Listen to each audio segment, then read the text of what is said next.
எத்தனை பேர் இதை ரிலேட் பண்ணுவீங்கன்னு எனக்கு தெரியல. மேபி நீங்கள் 90s கிட்டாக இருப்பீங்கன்னு சொன்னால் நான் சொல்ல போகிற விஷயத்தை ரிலேட் பண்ணுவீங்க. நான் ஸ்ரீலங்காவில் ஸ்காலர்ஷிப் கிரேட் 5 ஸ்காலர்ஷிப் எக்ஸாம் எழுதின டைமுக்கு பார்த்தீங்கன்னு சொன்னால் அநேகமான வீடுகளில் இன்டர்நெட் இல்லை. இன்டர்நெட் நமக்கு தேவைன்னு சொன்னால் நம்ம இன்டர்நெட் கெஃபேஸுக்கு போய் தான் இன்டர்நெட் பாவிக்கணும். இது பார்த்தீங்கன்னு சொன்னால் இன்டர்நெட் வந்து 15 வருஷத்துக்கு பிறகு நான் கதைக்கிறது. என்ற ரிசல்ட்ஸை இன்டர்நெட்டில் பார்க்கணுங்கிறதுக்காக, அந்நேரம் ஸ்மார்ட் ஃபோனெல்லாம் இல்லை, இன்டர்நெட்டில் பார்க்கணுங்கிறதுக்காக என்னோடய ஃபாதர் கம்யூனிகேஷன் சென்டருக்கு போய் அங்கேருந்து அந்நேரம் எஸ்எல்டி மட்டும்தான் இன்டர்நெட் ப்ரொவைட் பண்ணிகிட்டு இருந்தாங்க. எஸ்எல்டியோட கார்டு ஒன்று வாங்கி அதே பெரிய ப்ரைஸ் உண்டு அதை கொண்டு வந்து எங்களோட வீட்டை அந்த பெரிய அந்த பாக்ஸ் மானிட்டர் வச்ச கம்ப்யூட்டர் ஒன்று இருந்து அந்த கம்ப்யூட்டரில் எங்களோட ஃபோன் லேண்ட்லைன் இருந்து அந்த லேண்ட்லைனில் அதை எப்படி ஆக்டிவேட் பண்ணி அதிலேருந்து அந்த மொடம்ட வயரை கொடுத்து அதுக்கு பிறகு என்ன செய்யணுன்னு தெரியாமல் அதுக்கு பிறகு எங்களோட ரிலேட்டிவ் ஒரு ஆளை கூப்பிட்டு அவர் ஃபிகர் அவுட் பண்ணி தந்து இன்டர்நெட்டை முதலாக எங்கள் ஸ்காலர்ஷிப் ரிசல்ட்ஸ் பார்க்குறதுக்காக தான் எங்களோட விட்ட பாவித்தோம். ஸோ இது எத்தனை 2K கிட்ஸாக ரிலேட் பண்ணுவீங்கன்னு தெரியாது, பட் 90s கிட்ஸாக இருப்பீங்கன்னா நீங்கள் ரிலேட் பண்ணுவீங்க. ஸோ அப்படி ஒரு காலத்தில் இருந்து இன்றைக்கி அன்லிமிட்டெட் இன்டர்நெட்டை சர்வசாதாரணமாக நம்ம எல்லோரும் பாவிக்கிற அளவுக்கு வந்திருக்கோம், ரைட்? இன்டர்நெட் முதலாக வரக்குள்ளே இன்டர்நெட்டை எல்லாருமே பிலீவ் பண்ணலை. இது என்னது, இது ஒரு பேக்காட்டு வேலை, நாளைக்கு இது எல்லாம் இருக்க மாட்டேங்கி என்ன இவங்க ஹேக்காங்க, இதில் பார்த்தீங்கன்னு சொன்னால் ஹேக்கிங்ஸ்கள் நடக்கும், நம்மளோட ப்ரைவசி இல்லாமல் போகும். இன்டர்நெட் நம்மளோட வீட்டுக்குள்ளே வந்தால் இன்டர்நெட்டை நம்மளோட வீட்டுக்குள்ளே எடுக்கிறது நம்ம ஒரு டீமனை உள்ளுக்கு கொண்டு வர மாதிரி, அதாவது ஒரு அரக்கனை நம்மளோட வீட்டுக்குள்ளே கொண்டு வர மாதிரின்னு சொல்லி எல்லாம் பிரச்சாரம் செஞ்சறிஞ்சாக்கள் இருக்காங்க. ஸோ நீங்கள் மேபி 80s கிட்டாக இருப்பீங்கன்னு சொன்னால் நீங்கள் இதை ரிலேட் பண்ணலாம். அதை விட பெரிய ஜோக் என்னன்னு சொன்னால் இந்தோனேஷியாவில் சில ஃபத்வா கமிட்டி வந்து இன்டர்நெட் வந்த புதுசுக்கு இன்டர்நெட்டில் இல்லீகல் விஷயங்கள் நிறைய நடக்குது, ஸோ இன்டர்நெட் பாவிக்கிறது ஹராம்னு சொல்லி ஃபத்வா கொடுத்த கன்செப்டும் இருக்குது. நான் சொல்கிற நம்பர் இல்லாட்டி நீங்கள் கூகுளில் தேடி பாருங்கள். இன்டர்நெட் வந்தோடனே இன்டர்நெட் ஹராம்னு சொல்லி ஃபத்வா கொடுத்துருந்தாங்க. இன்றைய பார்த்தீங்கன்னு சொன்னால் இன்டர்நெட் இல்லாமல் யாருமே இல்லை. நீங்கள் உங்களோட இன்டர்நெட்டை ஆஃப் பண்ணிவிட்டு ஒரு 24 ஹவர் இருக்க சொன்னால் 199 பேரால் கட்டாயம் இருக்க முடியாது. ஓகே, அந்த அளவுக்கு நம்ம அடிக்ட் ஆகிருக்கோம். அதுக்கு பிறகு சோஷியல் மீடியா டயராக வந்து சோஷியல் மீடியா டயராகலையும் அப்படி தான். அந்த டைமில் நான் ஃபோன் பாவிக்க ஆரம்பித்த காலகட்டத்தில் நான் கொஞ்ச நேரம் ஃபோன் எடுத்து பார்த்துருந்தாலே என்ன ஃபேஸ்புக் பார்க்கியான்னு சொல்லி எங்களை விட்டு ஏச்சுலும். ஏன்னா சோஷியல் மீடியாவோட உருவாக்கம் ஃபேஸ்புக்கில் இருந்து ஆரம்பிச்சிக்கு. அந்நேரம் இன்ஸ்டாகிராம்லாம் இருந்துக்கு தான் இன்ஸ்டாகிராம் பற்றி அநேகமானங்களுக்கு தெரியும். அப்போ நான் என்னன்னா ஃபேஸ்புக் தானே பார்க்கப்படா, ஓகே நான் ஃபேஸ்புக் அழிச்சிட்டேன்னு சொல்லி போட்டு நான் இன்ஸ்டாகிராம் பாவிச்சிட்டு இருக்கிறேன். ஃபேஸ்புக் பார்த்தா தான் பிரச்சனை, இன்ஸ்டாகிராம் பார்த்தா பிரச்சனை இல்லை. அதாவது ஒரு புது விஷயம் கொண்டு வரக்குள்ள அதை ஆதரிக்கிறாக்களை விட எதிர்க்கிறாக்கள் தான் கூட இருப்பாங்க. நாளைக்கு அப்படி எதிர்க்கிறாக்கள் ஆதரவாளர்களாக மாறுறதுக்கு முதலே ஏர்லியாக யாரெல்லாம் அதை ஆதரவு அளித்தாங்களோ, யாரெல்லாம் அந்த ஏர்லியாக அதுக்குள்ளே ஜம்ப் ஆகி அதுக்குள்ளே ஆப்பர்ச்சுனிட்டியை பாவிச்சாங்களோ இவங்கள்லாம் அதாவது எதிர்த்தாக்கள் திரும்ப அதாவது மாஸ் அடாப்ஷனுக்குள்ளே வரக்குள்ளே ஆல்ரெடி ஏர்லி அடாப்டர்ஸ் என்ன பண்ணுவாங்கன்னு சொன்னால் வேறு லெவலுக்கு போயிடுவாங்க. சேம் கன்செப்ட் இன்டர்நெட் புதுசாக பூமாவுக்குள்ளே உள்ளுக்கு வந்து இப்போ வேறு லெவலில் இருக்கிற கம்பெனிஸ்கள் பார்த்திங்கன்னு சொன்னால் அமேசான், அலிபாபா இதெல்லாம் இன்டர்நெட் உருவாக்கக்குள்ளே அவங்க உருவாக்கினாங்க. நிறைய பேர் கிரிட்டிசைஸ் பண்ணாங்க, யாரா ஆன்லைனில் போய் இதெல்லாம் வாங்க போகிறாங்க, நாங்கள்லாம் கடைக்கு போய் தான் வாங்குவோம்னு சொன்னாங்க. ஆனால் இன்டர்நெட்டை பிலீவ் பண்ணி ஆரம்பித்த அமேசான் இன்றைக்கி $1 பில்லியன் கம்பெனி. அதே மாதிரி அலிபாபா. அதுக்கு பிறகு சோஷியல் மீடியாவோட உருவாக்கத்தில் சோஷியல் மீடியாவை நிறைய பேர் கிரிட்டிசைஸ் பண்ணாங்க, தப்பான விஷயத்தை பாவிக்காங்க, சின்ன பிள்ளையெல்லாம் கட்டு போகுதுன்னு சொல்லி நிறைய பேர் கிரிட்டிசைஸ் பண்ணாங்க. இந்த பேரண்ட்ஸே அந்நேரம் பயங்கர எதிர்ப்பு. அதாவது இந்த பேப்பர்ஸில் இந்த வார ஆர்டிகல்ஸ்லாம் பார்த்துட்டு ஃபேஸ்புக்கால் அப்படி பிரச்சனை நடக்குது, இப்படி பிரச்சனை நடக்குது, ஃபேஸ்புக்கே பாவிக்கப்படனால இவ்வளோ பிரச்சனை. பட் இப்போ ஃபேஸ்புக் தான் அவங்களோட main source of news.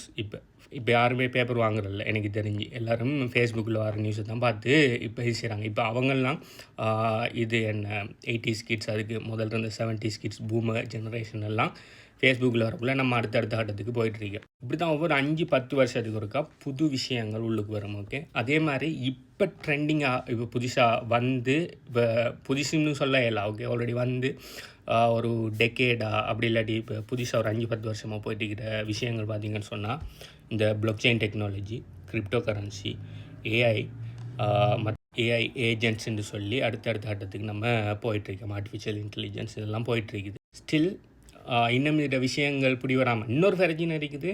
US, Canada போன்ற டாப் டியர் கண்ட்ரீஸில் ஒரு டெக்னாலஜி ஒன்று வந்து அது ஒரு மெச்சூரிட்டி ஸ்டேட்டுக்கு வந்ததுக்கு பிறகு தான் ஸ்ரீலங்கா, இந்தியா போன்ற நம்முடைய ஏஷியன் கண்ட்ரிஸுக்கு அது அறிமுகமாகும். இப்போ நான் பர்சனலாக சந்திக்கக்குள்ள ஆக்கள்கிட்ட கதைக்கக்குள்ள அநேகமான ஆக்கள்கிட்ட இங்கே கனடாவில் பிட்காயின் கிரிப்டோ கரன்சி எல்லாம் லைக் 10 வருஷம், அதாவது பிட்காயின் வந்த புதுசுக்குள்ளேயே அநேகமான ஆக்கள் பிட்காயின் வாங்கியிருக்காங்க. நிறைய பேருக்கு பிட்காயின் அடாப்ஷன் இங்கே கூடுதலாக இருக்குது. ஆனால் ஸ்டில் ஸ்ரீலங்கா, இந்தியாவை பற்றி எனக்கு ஸ்ரீலங்காவில் பார்த்தீங்கன்னா இன்னும் ஒரு 1% ஆக்கள் கூட இது சம்மந்தமான அவேர்னஸ் இல்லை.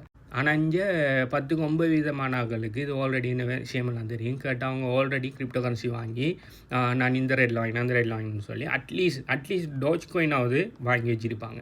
இப்போ நான் பிட்காயின் பற்றி கிரிப்டோ கரன்சி வீடியோ போட்டாங்க. சிலாக்கள் வந்து இது ஜீரோவாக போய்த்துருங்கிறதும், இது என்னது இது நீ கதைக்கிறப்போ ஃபேக்கான விஷயங்கள் கதைக்கிறீங்கன்னு சொல்கிறதும், அப்படி இல்லாட்டி இது ஹராம்னு சொல்கிறதும் வந்து சரி ஹராம்னு சொல்கிறீங்க, ஹராம்ங்கிறது ஃபத்வாரிக்கான இல்லை அது என்ன எங்களுக்கு அது விளங்குது இல்லை, அதனால் ஹராம் டொலி கொஞ்சம் பேர் ஆரோ கூட்டாளி சொல்கிறான் ஹராம் டொலி. ஓகே, கூட்டாளி சொன்னால் அந்த கூட்டாளிகிட்ட இது ஹராம்ட ஃபத்வாரிக்கான்டா இல்லை.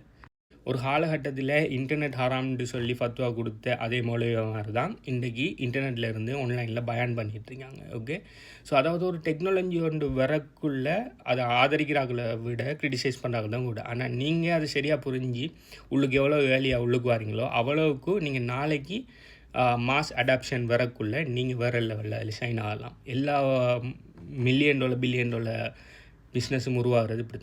இந்த ஃபோட்டோவில் பார்த்தீங்கன்னு சொன்னால் அந்த பிளாக்கில் இருக்கிறது இன்டர்நெட் அடாப்ஷன், இந்த ஒரேஞ்சில் இருக்கிறது பிட்காயின் அடாப்ஷன். இன்டர்நெட் அடாப்ஷனை விட பிட்காயின் அடாப்ஷன் பயங்கரமாக என்ன வீதத்தில் அடாப்ட் ஆகிட்டு இருக்குது. இப்போ ஏர்லியர் டேஸில் பார்த்தீங்கன்னு சொன்னால் இன்டர்நெட் எப்படி அடாப்ட் ஆகிக்கோ அதே ரேஞ்சில் தான் பிட்காயின் அடாப்ட் ஆகிட்டு வந்தீங்க. ஆனால் இப்போ பிளாக் ராக் மற்றது நிறைய கவர்மெண்ட்ஸுகள் என்ன செய்கிறாங்க, கவர்மெண்ட்டுகளே மைன் பண்ணுறாங்க. உதாரணத்துக்கு பூட்டான் சில கவர்மெண்ட்டுகள் பார்த்தீங்கன்னு சொன்னால் லீகல் டெண்டர் அறிவிச்சிருக்காங்க. உதாரணத்துக்கு எல் சல்வடோர். அடுத்தது நிறைய கண்ட்ரீஸில் பிரசிடென்ட் கேண்டிடேட்ஸ் எல்லாம் ப்ரோ பிட்காயின் கேண்டிடேட்ஸாக வந்திருக்காங்க.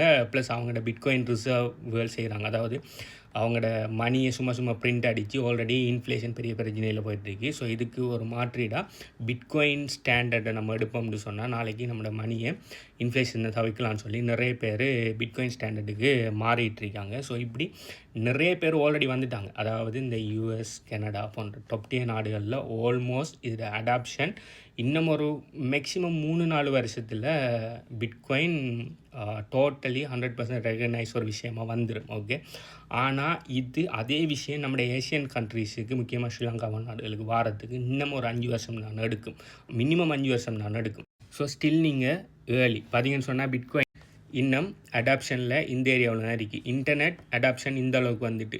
ஸோ இந்த ஏரியாவுக்கு பிட்காயின் வரக்குள்ள நீங்கள் இந்த ஏரியாவில் உள்ளுக்கு வந்திருப்பீங்கன்னு சொன்னால் ஓகே உங்களோட ரேஞ்ச் வேறு லெவலில் இருக்கும். ஸ்டில் பிட்காயின் இப்போ நான் அந்த வீடியோ செய்கிற டைமுக்கு ஆல்மோஸ்ட் $100,000.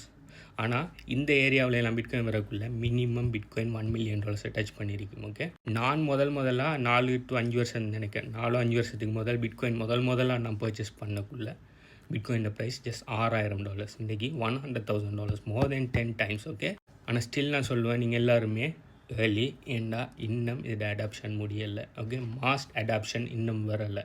ஸோ US, கனடா போன்ற டாப் 10 கண்ட்ரீஸில் இப்போ வந்தாலும் ஸ்டில் அவங்களுக்கு ஒரு 3-4 வருஷம் போகும். இன்னும் ஒரு பிட்காயின் சைக்கிள் 1 இல்லாட்டி 2 சைக்கிள் முடியக்குள்ளே தான் இதோட அடாப்ஷன் பார்த்தீங்கன்னு சொன்னால் ஃபுல் பீக்குக்கு போகும். ஸோ ஸ்டில் நீங்கள் ஏர்லி. உலக சனத்தொகையில் ஜஸ்ட் 5% ஆக்களுக்கு தான் இது போதுமான அளவு நாலேஜ் இருக்குது, போதுமான அளவு ஆக்கள் பிட்காயினுக்குள்ளே இன்வெஸ்ட் பண்ணியிருக்காங்க.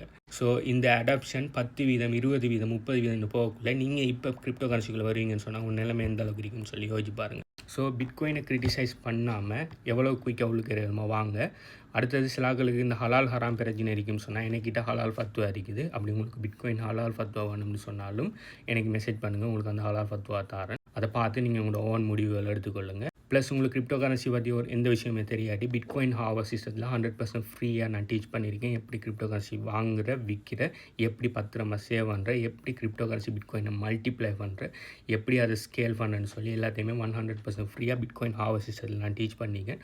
அது சம்மந்தமான டீட்டெயில்ஸ் வேணும்னு சொன்னால் கீழே காமெண்ட் பண்ணுங்கள், ஏன் அது உங்களுக்கு வேணும்னு சொல்லி அதை எங்கே எடுக்கிறேன்னு சொல்லி உங்களுக்கு நான் சொல்கிறேன். பை.